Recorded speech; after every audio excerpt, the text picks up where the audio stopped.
Together we are but first coffee. Susie's just our host, but what matters most is we are a team. Together we are all safe here, and so are you. Among friends and mods we are safe. We talk about trauma, break down drama of life, death, happy or sad, even mad. We discuss it all here. Together we will thrive, not just survive. We will dry each other's tears, celebrate big or small wins, and chase away the fears. Together we fight cults or fight addictions. If not with experience, with love, and we don't judge. Please understand, this is a safe place to land. Please understand, you're not alone. This is a safe place to land.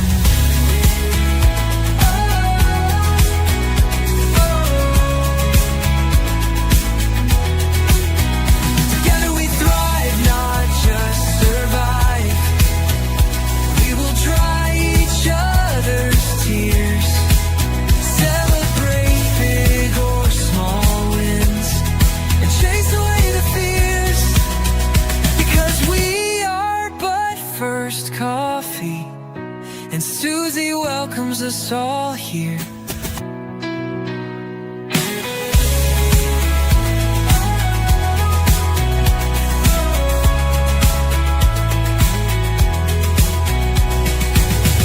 Together we are but first coffee, and Susie.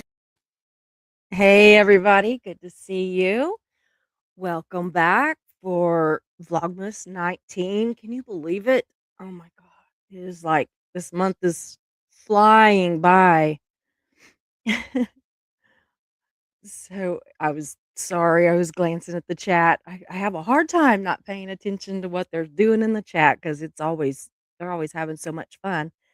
But anyway, I am really excited to be here tonight. This is like literally less than a week before Christmas at this point, and I don't have any gifts wrapped except for what I shipped off already. So I have got to get with it. I've got to work on some stuff for my little side hustle that I do with that auction. I've got to work on that after I get off of here tonight, and then we got to go deliver that stuff tomorrow, and then I'm going to start wrapping and pray I don't forget to go live tomorrow night. Somebody might need to remind me. Mark's pretty good at it though. He's pretty good at coming in just in the nick of time and saying, "Did you forget that you're going live?" So, yeah. Yeah, wrapping gifts. Not rapping like singing, but wrapping gifts. So, yeah. Anyway, I should have just went with the whole gift bag thing, but I just wanted to wrap them pretty. So, oh wow. Mare has 90% of her wrapping done. Well, I have 99.9% of mine not done. I think there might be one thing over there that's wrapped. I can't remember. So it looks like another, what did we call it? A mod reunion the other day, when at first it was just the mods that were in the chat, which there's more people that are lurking, but yeah, it is funny when I look up and everybody's a mod, but it usually equals out a little bit into the live. And this is going to be one that I really do want you to join in again. There's probably not going to be very many ever that I don't want you to join in and talk. So anyway, Heat My Shorts is here. It is so good to see you. As always, thank you so much for being a mod. I appreciate it so much. Same with Marilee. Appreciate her so much. Julia O'Connell. Love seeing you here. Thank you also for being a mod. You just never know. After we get through all the Christmas stuff and we get back to some, normal content, those mods might really come in handy. They're kinda getting a little bit. Hey, John just came in the back office, so he'll be starring some comments. Ben is here. Let's see what Ben's got to say.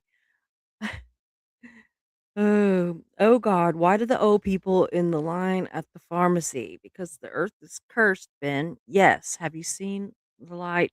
Believe? Yeah.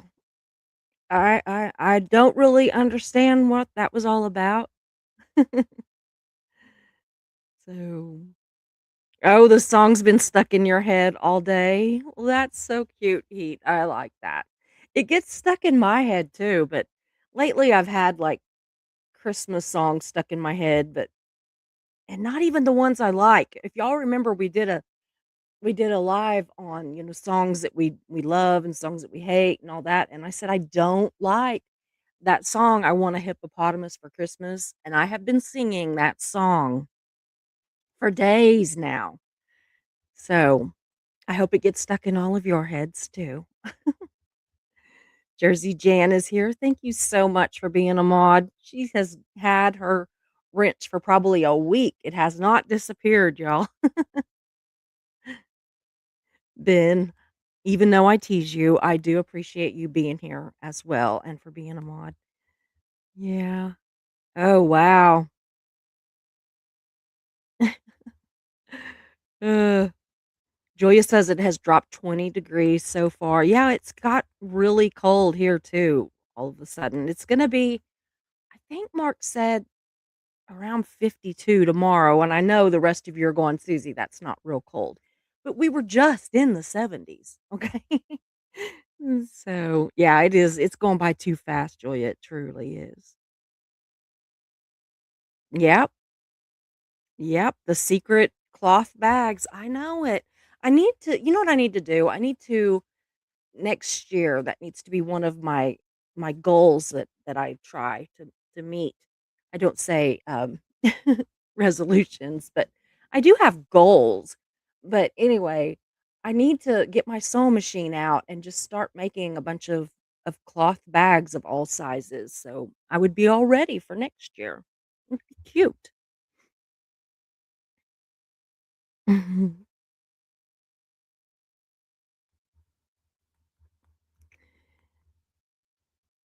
Yep. Jersey says paper bags and tissue paper so easy. The only thing that makes it hard is having the right size bags because I mean, I have large items, small items, in between weird shaped things. I don't know. It's a pain. Julia has to do hers tomorrow. Yeah. Hey, John, he's saying happy Friday. Yeah. I just love these mods, y'all. If you were watching this,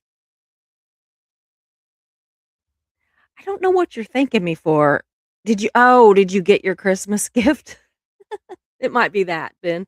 I'm like, "Why is he thanking me? I have not done anything even remotely thank worthy or, so oh, whoops. Yeah, I find having no goals is the only goal worth having. I set very easy ones. Things that I just kind of want to do, like my daughter was talking about setting things like, um, she wants to send more cards out. She wants to, all year, birthdays and stuff like that, and, like, things that she wants to do at different times of the year, and then you forget, and then it's like, "Oh, crap, we were gonna go do this," and now it's too late, and that kinda thing.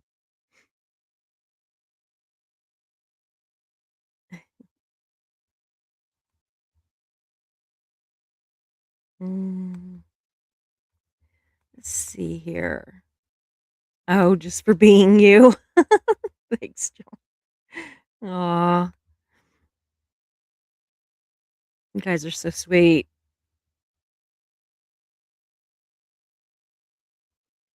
I don't know if I did, Jan, because I think so. I did notice I got some more stuff in today that I don't know what it is, but, my husband just brought it in. Mark just brought it all in. he had to put it in the bucket on the tractor and haul it in between what I ordered and what people have sent me. So I will be, looking into that later tonight. Honestly, it might be tomorrow before I get to even sorting through the packages that came today. So I will be looking. Yeah, tissue paper is wonderful. Aw. Keep My Short says, "Give yourself more credit, Susie. You are so valued. Thank you for these hangouts and for being you." Thank you. Absolutely. I just, I don't know. Thank you. I'm just gonna say thank you. You do you, boo, in your own time. I would rather go do that, but I've gotta gather all this stuff up for the auction, and I don't know, I usually do that during the day, and what I did today was I actually just worked on all the shows that we're doing between tonight and Monday. And so I was trying to get all that done and make sure that I had everything I needed and all that, and made the thumbnails and all that kind of stuff. So that I will be less stressed Saturday and Sunday and even Monday. So making any pie, I'm not. I want to.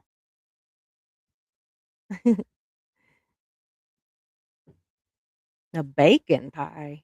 I've heard of tomato pies. I don't think I'd like that, but I like anything with bacon. So I'm going to go ahead and get started. And John is in the back. Thank you so much, John, for being here.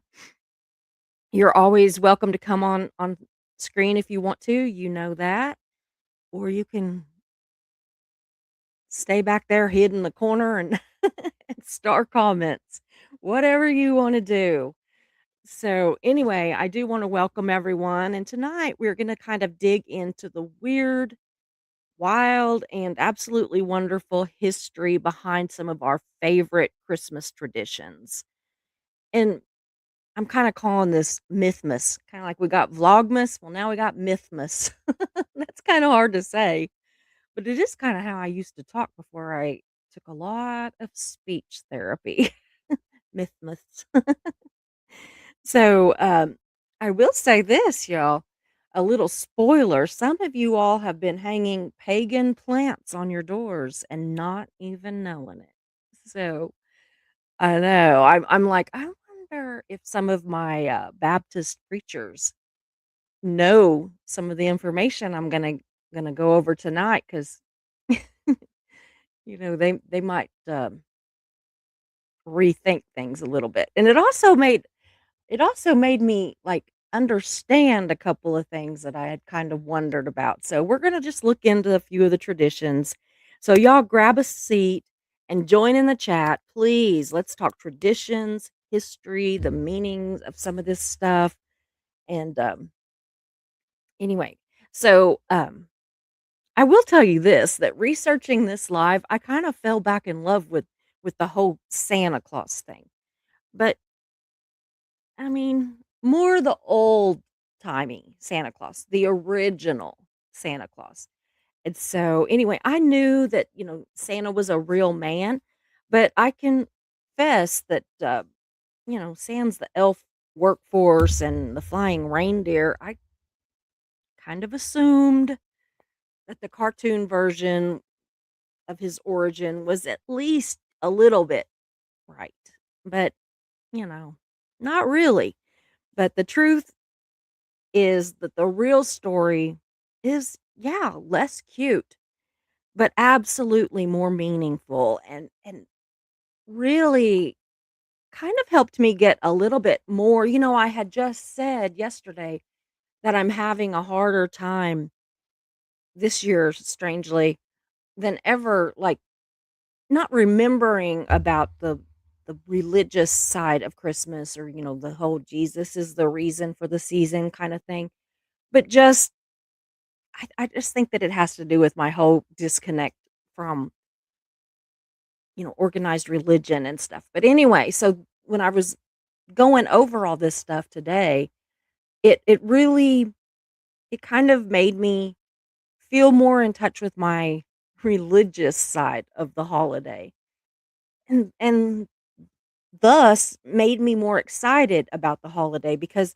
it became less about giving and how pretty my gifts were going to look, or what kind of meal we were going to have and all that, and it became about what it was really about. And so we're going to go over some of that tonight. So anyway, um so Santa is actually based on a real man named Saint Nicholas. He was around 300 AD in what is now Turkey. So he was born into a wealthy Christian family and inherited all of their money. He was an only child, and he inherited their money. But he was also a bishop who lived in the church. His meals, all of his, living expenses were covered by the church. And so he was able to continue using his family's inheritance for a lot longer than he would have been had he had to actually, uh, pay all of his own bills and everything. So it kind of worked out. He got to keep his little side gig going a lot longer. So this Saint Nicholas is actually known for secretly helping children and struggling families. And there was just something so beautiful about that. And I mean, I don't know, just his spirit of giving and helping. It was just nice. I just enjoyed reading a bunch. I actually read a lot more than what I'm going to go over because it was just really lovely. Um, there's lots of information on Google and everything. You all can definitely go look at that if you would, like more detail. But anyway, there is this famous story about him leaving money so that three poor sisters wouldn't be sold or forced into desperate situations, if you know what I mean. And what he would do was Saint Nicholas would secretly throw bags of gold into people's homes, and sometimes he had to do that through their chimney because their houses were locked up. He didn't have any other way of doing it. So, you start seeing how some of this happens, but I also worried about, like, what if there was a fire in the chimney? I don't know. I'm not gonna look a gift horse in the mouth. I don't know all the ins and outs of it. But anyway, so He, um, he kept his gifts anonymous and silent, and it gave the families that he helped much needed help, obviously, and it gave the 3 sisters that were saved from forced labor, exploitation, and being sold, as well as being married to, someone that wouldn't require a dowry, because back then, um fathers offered a dowry to men that would come to marry their wives, and that dowry would actually, in most situations, it would help them to have a start, like to get a little bit of a start in life. But with poor families, a lot of the people that would come to marry these women were already wealthy, usually, maybe it was their second or third time being married, so much older. And they a lot of times they were just looking for basically someone to be a maid and, you know, somebody to sleep with. So, actually his giving these gifts to these families not only helped them on a day-to-day basis, but it also allowed them to offer even small dowries so that they could get these daughters could get husbands that they wanted to marry or that wanted to marry them, and not just for nefarious, sorry. So, yeah, it was kinda nice. Here he was saving these women, these young, very young women from marrying some old a-holes, you know?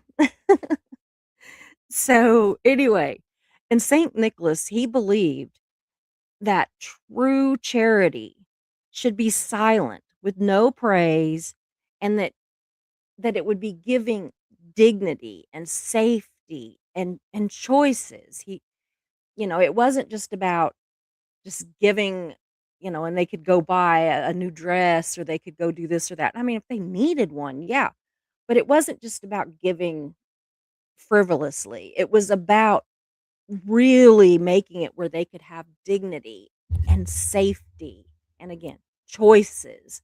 And the choices were generally in who these women, and not just the specific 3 sisters, but others too, not just, in choices in who they would marry. So I just thought it was really lovely, actually.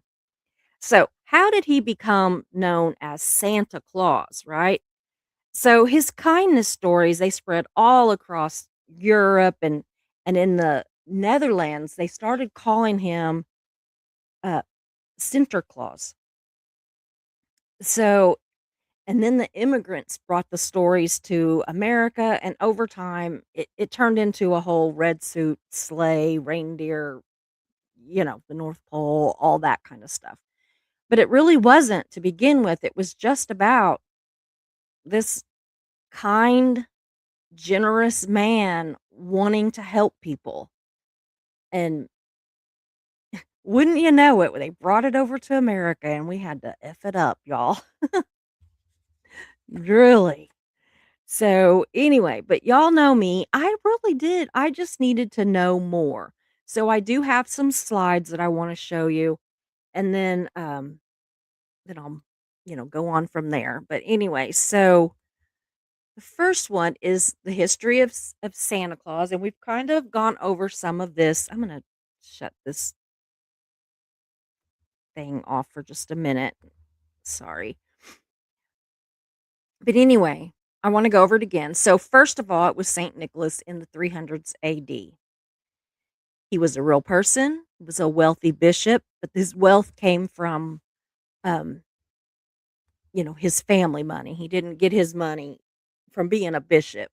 So, he gave money secretly to protect the poor, and he was known for kindness, not presents, and no elves. Yeah. So the core idea was just quiet generosity. Now, Sinterklaas, which was in the Netherlands in the Middle Ages, was the Dutch version of St. Nicholas. He arrives by boat. He had on a red bishop's robe and a big tall hat. Sometimes we see this and it'll be like Father Christmas kind of thing. And he gave gifts to children. So this is where the name Santa Claus comes from. Yeah. Sinterklaas equals Santa Claus. So there's that one. And hold on. I'm going to remove some of these from the studio as I go because I've got others that I need to bring up too. So, the history of Santa Claus, in the third step was the American remix, the 1700s to the 1800s. Dutch settlers bring Sinterklaas to America. Then writers and artists start changing him. He becomes less religious, more playful, and moves from church to home. Focus shifts. Focus shifts. Sorry. Wow, I cannot talk. It shifts to children and behavior. And then there was the poem that changed everything in 1823, A Visit from St. Nicholas, aka 'Twas the Night Before Christmas. That was the poem that gave us the sleigh, the reindeer, and the chimney. So that's where all of that started, was simply with a poem. Isn't that weird? I don't know. I thought it was just fascinating. Hold on. Okay, now we have number 5 is Thomas Nast, 1860s to 1880s. He was a political cartoonist who gave Santa his round body, moved him to the North Pole, added a workshop and list making, and Santa became a character, not a saint. I think it's kind of sad, really. I mean, I love both versions of Santa, but I don't know if it's because I'm getting older and everything. I don't know. I kind of find, like, Father Christmas, this Saint Nicholas, the, a a wealthy bishop helping the poor. I kinda find that just, I don't know, lovely. It's my favorite word sometimes. It fits everything. It's just lovely. So, then enters Coca-Cola era in the 1930s through present day. This locks in the version we know today. Red suit with white trim, big smile, commercial friendly, and a global symbol. Now, Coca Cola did not create modern day Santa Claus, but they absolutely, made it globally seen and recognized. So, yeah. Hold on just a second. Got one more of these, and then we'll go to some more. And then, yeah, Coca-Cola didn't invent Santa, but they standardized it. That's the word I could not think of. The big shift, and this is the key point, St. Nicholas, he protected the vulnerable, he gave quietly and with dignity over attention. And the modern Santa is rewards behavior, is a big spectacle, and is commercial gifting. Same symbol, but very different purposes. So I posted kind of a or put kind of a picture of, you know, Santa Claus and Saint Nicholas. So anyway, I'm gonna move that out. Okay.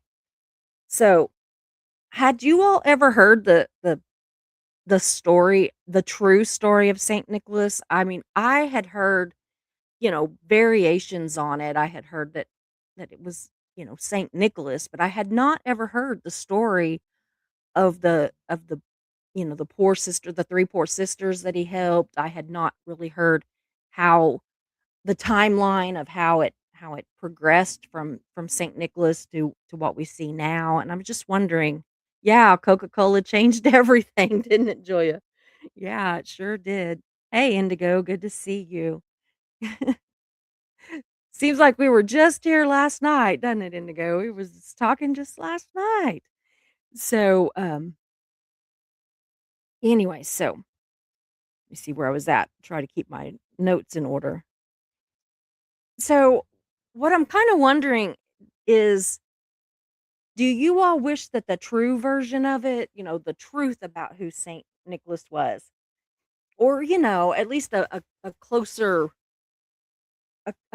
variation of that? Do you wish that that had stayed what we celebrate with, and see everywhere today, or do you like the new version?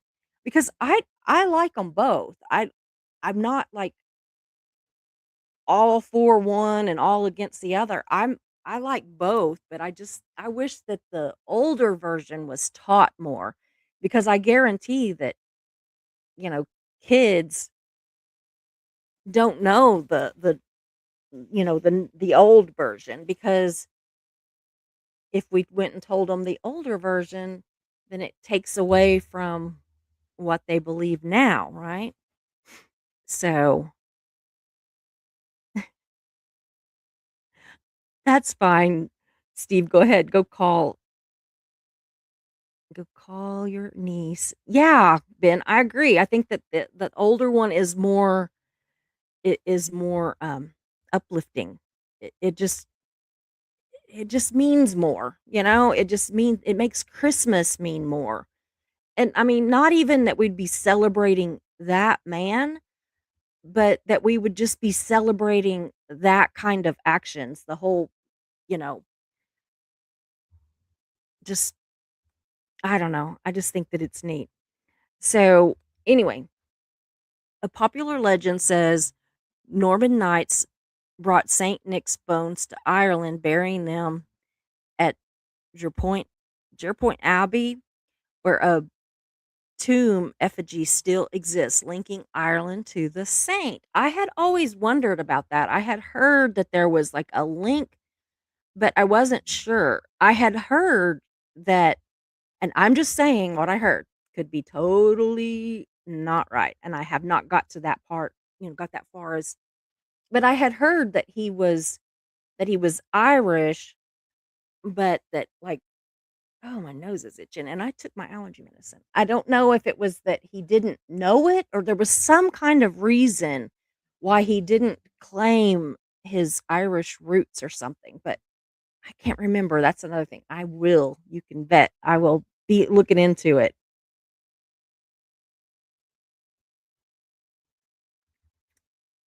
Or if you know, let me know. Some suggest Irish figures like the Tuatha De Danann, fairies and elves, could be distant inspiration for Santa's helpers, given their magical skills. Through this is more a speculative link. Absolutely, that would make sense. Um, yeah, that actually, I get that because I mean, I would think that the Irish would have more of like I could understand them having like the fairies and the elves and all that. I mean, and not just because of the leprechauns, but just because of the way it looks there and everything. It's just so like it looks like it could be like magical and mythical and all that.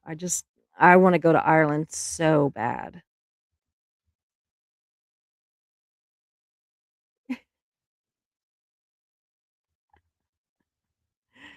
Yeah. Far better than some commie that runs around wearing red and redistributing the wealth. Mhm. Mm.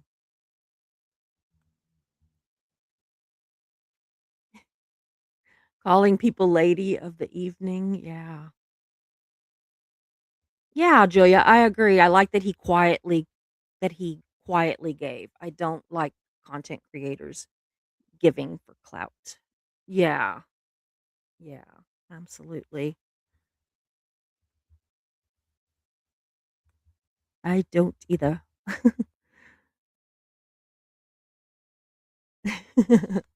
Ben says, on an actual serious note, yeah. or, or yay. Yeah, absolutely. So let's see here. Okay. Da, da, da. So another question that I wondered about, and this was just kind of a random, I just kind of threw it in here. I don't even know why. But anyway, were any of you ever scared of Santa just like sneaking into your house at night? Because I know some kids that are like freaked out over the fact that Santa just would sneak in their house. So their parents have said that he like leaves this stuff outside the door and like texts them and tells them it's there and they go out and get it. So yeah. Yeah, it is beautiful in Ireland. Yeah, green and beautiful. Ugh, I can't wait. I wanna go so bad when Mark gets retired. What's shaking? Bacon? Ugh. So, let's see here. Yeah, you'll have to let me know if any of you were ever scared of I mean, a lot of kids are scared of Santa when they have to go sit on his lap to take pictures, but I wondered if any of you or any of your kids or, anybody that you know was actually afraid and kinda creeped out by the thought of some man just coming into your house. So, okay, so now what we're gonna do is we are gonna make a move onto mistletoe. Okay, hold on just a second. I do have to bring these up because I had more things than I had room for. So let's see here. Let's bring this one up. Okay. So what the mistletoe, right? So, oh, that's not the right one. I have got them out of order. Hold on. Susie did not do well. Well, I'll just see what goes here. Hold on. I'm sorry. Okay. Mistletoe. Are all these? No, that one's mistletoe. Okay, maybe it's this one. We'll see. Yeah. Okay, what the mistletoe? So, step 1 in the whole thing with making mistletoe, um, like a whole thing, okay, is that the ancient beliefs, and this was before Christmas, long before Christmas, Celtic Druids believed mistletoe was magical. It stayed green in the winter, which is a symbol of life, protection, and fertility, and it hung in homes to bring good luck and ward off evil. Step two, Norse mythology. In Norse legend, tongue tied, mistletoe was tied to Balder? I don't know.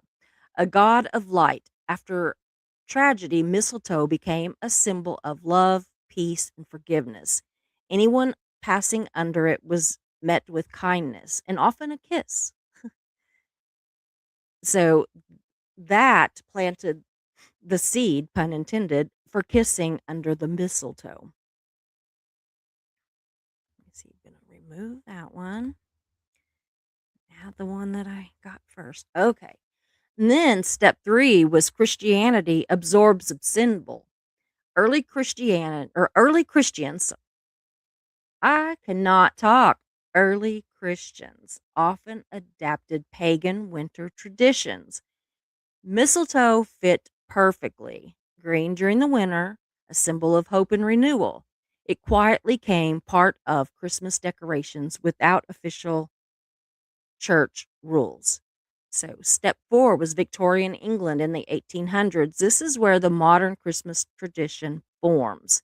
Mistletoe was hung at holiday parties. And step five, in modern Christmases, it is now mostly symbolic and fun. It represents love, holiday cheer, a little awkward family humor, and rarely is it about any kind of belief. It's just mostly about tradition.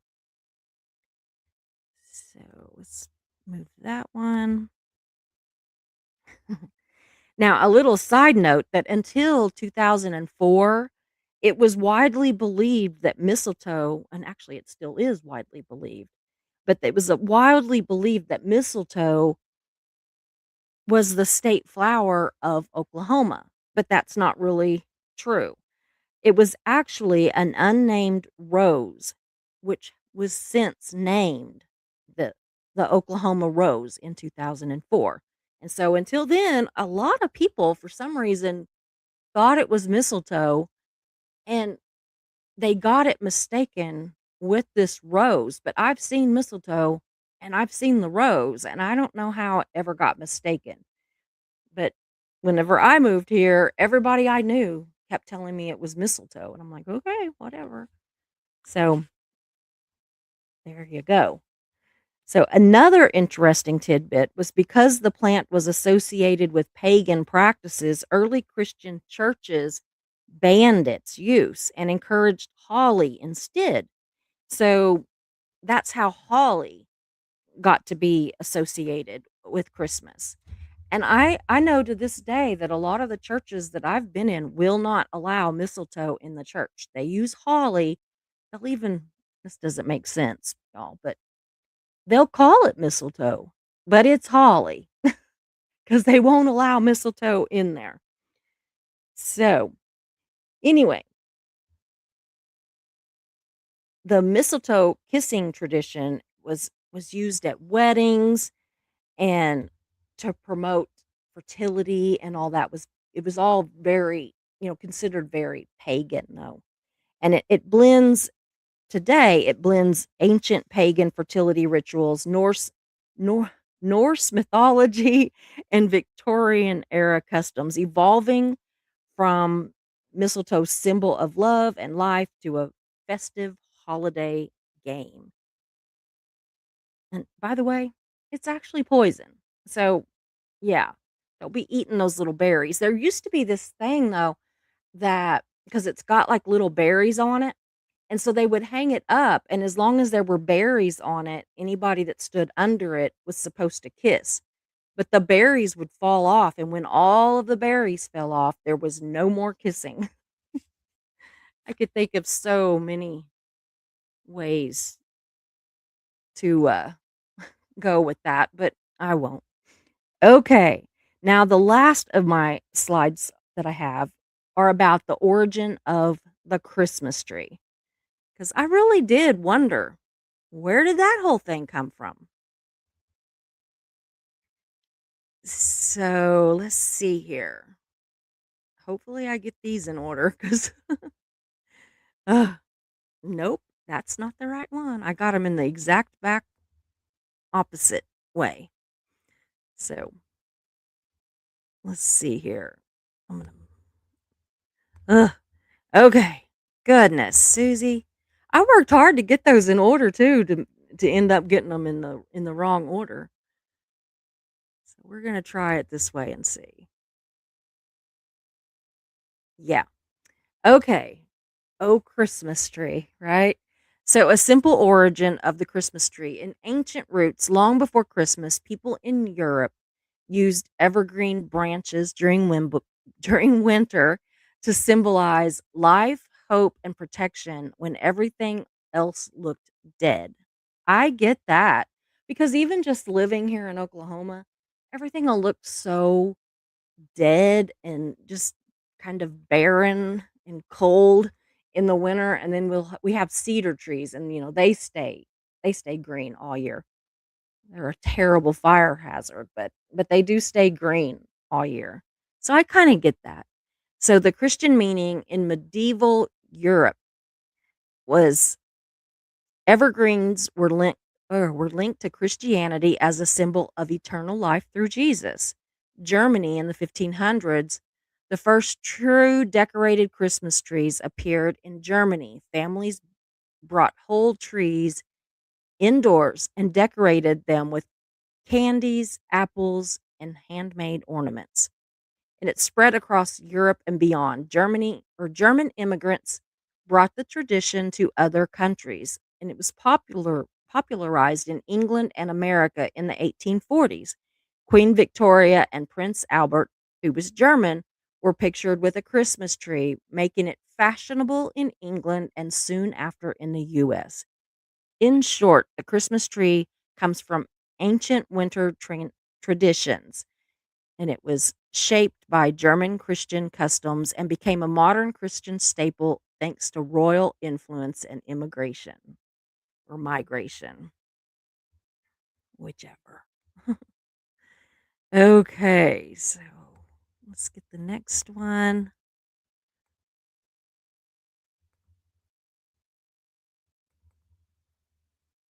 Okay, so when it came to decorating the Christmas tree, early decorations in the 1500s to 1700s in Germany, candles symbolized Jesus as the light of the world, which scares me to death when I think about candles in a real Christmas tree. Oh, I get it, but I mean, I think they're beautiful. They even have those lights that look like candles, and I really do think they're beautiful, but I really also think it's terrifying. Apples from medieval Adam and Eve place symbolizing the Garden of Eden, nuts, fruit, and paper roses, handmade, affordable, and symbolic. In the 1800s, which was the Victorian era, glass ornaments from Germany replaced the fruit. Tinsel appeared, originally made of real silver. Wow. Trees became a family tradition. Ugh, with gifts placed underneath. In the 1900s, electric lights in the early 1900s replaced candles for safety. Mass produced ornaments made decorating more colorful and personal. Themes and colors, coordinated trees became more popular in the mid century. And then I think we got one more. And then that's the end of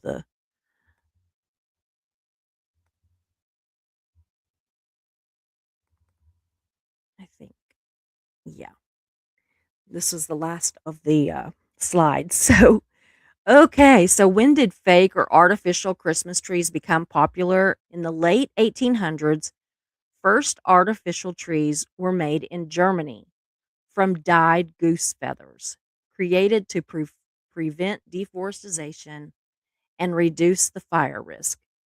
That's kind of cool. I didn't know that till today when I was researching this, but the more I think about it, I think it would be really pretty. And I've actually seen Christmas trees made out of feathers in stores and stuff, and so that kind of I guess that's kind of why, right? Is we're kind of copying what was done in the 1800s without me even really realizing it. So the 1930s to 1940s brush trees made from the same machine as toilet brushes. True story. So Christmas trees and toilet brushes. Seems legit though, if you think about it. In the 1950s and 1960s, aluminum trees exploded in popularity, paired with rotating color wheels for that classic retro look. I loved those. I mean, I love trees more now, but there is something so fascinating to me about those old silver trees and those lights that they had like red and blue and green and yellow, and it would turn. And so it would make your tree all these different colors. And I don't know. I remember those trees when we were little. That's the first Christmas trees I remember. And I don't know. I've seen some in like antique stores and stuff, and I've almost bought them, but man, they want a mint for them now.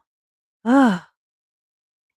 The 1970s to present, PVC plastic trees became standard, pre-lit, flocked, slim, and hyper-realistic versions followed. They even have versions that fit flat up against a wall, y'all, if you live in something really tiny, which, I mean, I think it'd be great for, like, some of those New York apartments or in Japan where the apartments and stuff are so small, but I'm just like, "Wow, that is so weird to think that this it's a Christmas tree, but it just fits straight up against the wall." So anyway, so what are some of the first Christmas trees that you all remember? Do you remember those silver trees? Have you do you normally have a real tree? Do you have, the good old, fake, artificial, whatever tree? I'm really curious. We have a fake tree, as you can see, and I did buy one this year that is flocked. And I absolutely love this tree. It was not expensive. That tree only cost me, I think, $120, something like that. And I mean, look how full it is. It's really full. There's not even any tinsel on it or garland or anything. And I usually put that stuff to kind of fill in the holes. But I didn't this year. I just went simple. But anyway, I can't have a real tree because of my allergies. If you think my allergies are bad now, I would look a sight if I had a real tree. I have often thought about getting like some kind of a real reef for the front door and see if I could manage that because if not, I could always send it to my dad's or to my daughter's or something. But I love, love, love, love the idea of a real tree. So, I'm wondering, what do you all do? So, do you go real? Do you go fake? What do you do? So, I'm gonna look and see.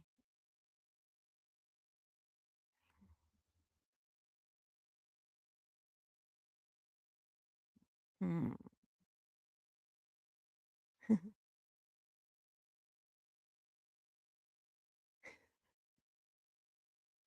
Oh, yeah. This one. Yeah. The more I study neuroscience, the more I see insanity is hereditary, and you get it from your children. I think so. Aw. Thank you for being a beautiful friend.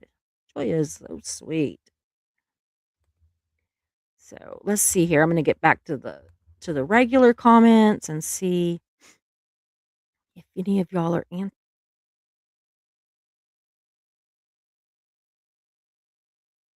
let's see. Uh, Julia says, I would be afraid if he got stuck in the chimney. Yeah. Yeah. I heard that song the other day. I had never heard that, but it was some song, a Christmas song where Santa got stuck in the tree and the kids waited all night for him to get there, but he never did. And he wasn't there the next day or the next week and the next month. And then the next year, by then, the house was having an odd smell, but Santa still did it was so bizarre. I don't remember who sings it or anything, but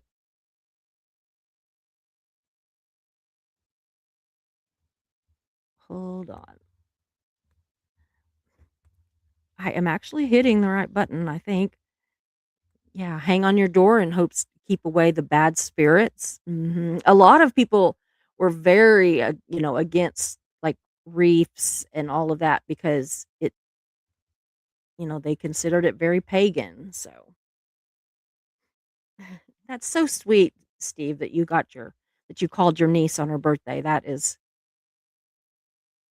really so, Marilee, we're gonna have to hear about this Scottish tradition on New Year's called First Footing. We're gonna do some kind of a really good show on New Year's, so we need to definitely that's one of the things that will be so oh gosh, Ben's singing the Oklahoma song now. Hey, Patty, thank you. I like my elf ears. I've actually got 4 sets. They have different shaped ones, but these they show up better, I think. So, I'm always wondering if people are gonna see them or not. I don't really have pointy ears. Yeah, the wind comes right before the rain. Oh, yeah. Here we go. The best effective ritual I've seen for fertility and procreation is the maypole. Everyone I know to have done one has gotten pregnant. Really? That's cool. Yeah. Yeah. The berries have to be on the mistletoe. If the berries are gone, there's no more kissing. Yes, holly is beautiful for garlands. It is. I love holly. I do. I don't particularly like mistletoe. I don't know. It grows in the trees around here. It grows in oak trees, and we have a lot of oak trees. And there's just these like clumps of mistletoe in them, and everybody's like, "Oh, can I come get some of your mistletoe?" I said, "You can get it all." So, oh, Bavarian cream pies. Pine trees are beautiful in winter. Yes, they are. They really are. We've got some here. We've got some pine trees here. It just kind of depends on which part of the state you're in. Yeah. Yeah, absolutely, Julia. I worry about a fire on a dry tree even with those bright Christmas lights. Yeah. You have to get uh the name of them just went out of my head, but somebody'll know. You don't just use you have to get the newer ones that don't put off the heat. That's what we've got, and it is, you can, like, run them all day, and you can touch them, and they don't feel warm at all. Ben says the 1970s and sideburns, wood paneling, shag carpets, beanbag chairs, polyester suits. Shiver. I remember the screams. They haunt me. The 70s were very interesting. Absolutely.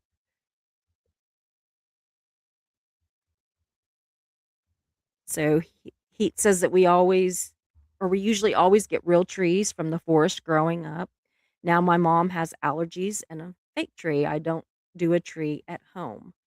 If I was all alone, like if I lived alone, I don't know if I would do one either. I do have this tree, my dad, because mom's not here with us anymore. And I had given her a tree that's made out of horseshoes and hung ornaments on, because they're like upside down horseshoes, and you would like or actually they went like that. So you would hang a ornament in each of the circle part of the, round part on the horseshoe. So, anyway, he's had that up. He's been doing that.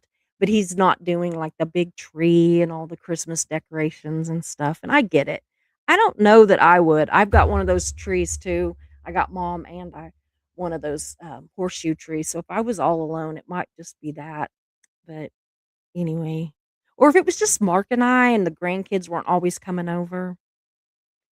So, Julia's mom loves real trees. I love them. I absolutely do, but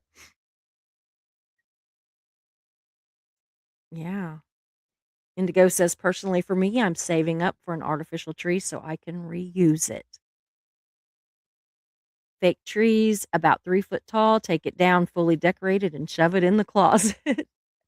Yay, merrily. Mhm. Julia has a artificial tree.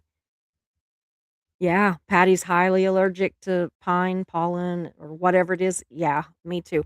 My eyes swell shut. My, I break out, literally break out in, like, hives. I mean, it is it's not pretty. It is awful. Indigo says, "I'm getting one that can sit on a tabletop." That's yes, exactly. This is my tallest one. It's, I think, 7.5 feet. We don't normally have ours are usually 5, 6 foot, but and I don't get one every year. It's just that, I've got, like, a white one, and I've got different colored ones and all that, pink, um, all kinds of colors, and because I used to do at least 1 tree. Gosh, my nose is running. Sorry about that, guys. Um, but this year, I just really wanted a, you know, big, fat, flocked Christmas tree. I don't know, all when I kept imagining Christmas, and literally, guys, I've been watching Christmas movies since July. All I could imagine having was a big flocked tree. Now, I did notice today that I need to sweep under the tree because a lot of the flocking has come off of it because my, little Otis, I just bragged on him for not getting in the tree. He's discovered the tree, and he's been getting up in it. But I didn't really spank him, but I reached in there, I've still got it behind me, with my riding crop, so I could reach under the tree where he was at and, like, go like this and, like, "Ugh," and run him out of there. So I didn't spank him with it, but I scared him. He was like, "Ugh," and he came out of there and he shot out of here and into the bedroom, and so far, knock on wood, he hadn't been trying to get back up in there. So, okay, let's see here.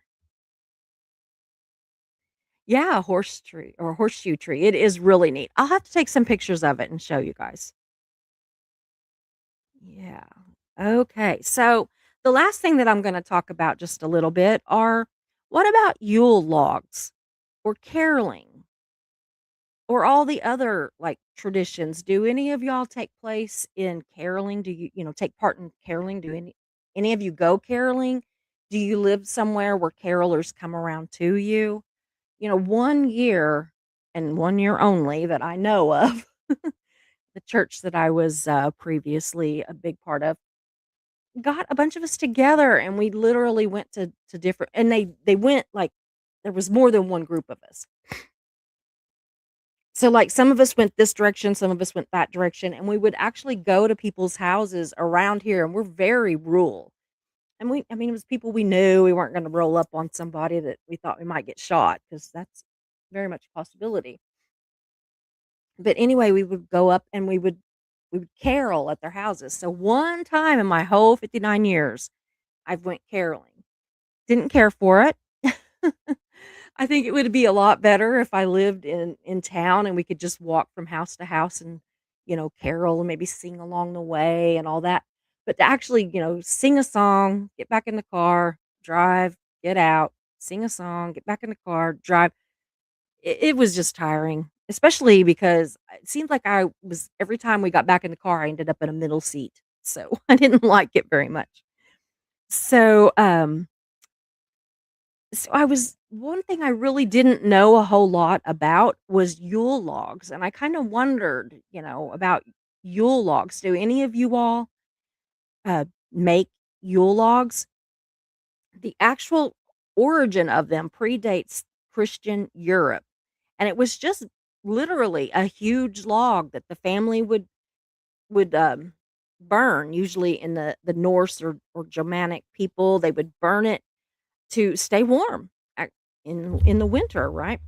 It was connected to winter solstice, which is around December 21st, and it symbolized the return of the sun, protection, prosperity, and the ashes were actually often saved, and they would be used to bless homes or crops or even animals. So, of course, yet another reason why some of the churches did not like it. So, because I don't know, sometimes we could just be a little too literal and picky and I don't know. So, as Christianity spread, old Yule traditions were absorbed into Christmas. So they actually kind of took those old traditions, again, borrowing them from pagan beliefs and kind of made it their own, which I think is kind of hilarious that some of these churches are so against anything that is considered pagan, and yet they borrowed from it and turned it into something that was their own. And so, I mean, if it was good enough for them to borrow, what was so wrong with it? Anyway, so by the Middle Ages, the Yule log was firmly part of the Christmas celebrations in Europe. But how did it get turned into a cake? That's what I wanted to know. Plus, I mean, anybody can have cake, right? I mean, but a lot of people don't live where they need to burn a big old log. Be sitting in there sweating for sure. I always laugh when we go to Maui because some of the places will have fireplaces, and I'm just like, "What?" I mean, I can understand if it's up in the mountains of on Maui because it gets snow and it's freezing up there. I mean, we went one time, it was, like, close to 100 down on the beach, but there was snow on the ground, and I have never, ever in my life been as cold as I was in or on Maui when we went up to the volcano, and I've never been that cold, so I can understand people there having, but some of them have them that are just, the fake ones, and they don't turn on the heat, or they just turn it on really low if it's a little bit chilly that night, but yeah, cake made a whole lot more sense to me. So, yeah, in the 19th century, as fireplaces became less common, bakers created, and I'll get this wrong, but it's a bûche de Noël, which is a Yule log cake to keep the tradition alive, which I think that's great. I really do. I think that, and I mean, I have seen some that you would honestly think it was a log laying there. They are so realistic and beautiful. And in case any of you were wondering, mhm, yep, the Little Debbie Swiss cake rolls are purposely made to look like Yule logs. Absolutely. And while Yule logs were considered pagan, Little Debbie does not market them as such. They wanted that made clear in everything I read. So, y'all, that's about all I've got for tonight. And but on Monday night at 7 Central, we're going to dig deeper into all things pagan that Christianity has kind of absorbed or borrowed, and so much more when my dear, dear friend Christy is back on here with us just to talk about, all of these things, talk about all things pagan, basically. Let's talk about all things pagan. You thought they were designed to look like a large rabbit poo? Yeah. You didn't know that about Little Debbie cakes either? Well, see, you learned something. Let's see here. So, anyway, I think that's gonna be about all for tonight, y'all. I have still got to figure out what we're gonna have for dinner. It's after 8 o'clock, and poor Mark's probably hungry. So yeah, you'll learn. Yeah, right? I thought it'd be fun if we learned a little bit here and there. So please, if you have anything that you wanna know about some of the Christmas traditions, or if you wanna tell us about your Christmas traditions, please put that in the comments on the replay. I can't wait to see if any of you all have anything to add to what we talked about tonight. I love you guys. Merry Christmas, and I will see you tomorrow at 7 Central. Bye bye. Hope you enjoyed the show, so glad you were here. We meet here most days, we're but first coffee and you're welcome here. We talk about hard subjects, but we also laugh a lot. If you have a loss or win, we will cheer for you. We're but first coffee and you are safe here. So hit those like and subscribe buttons, notifications set to all.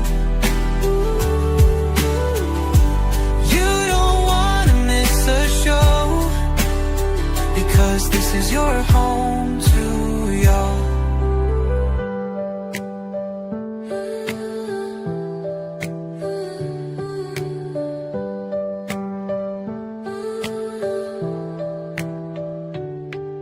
So hit those like and subscribe buttons, notifications set to all.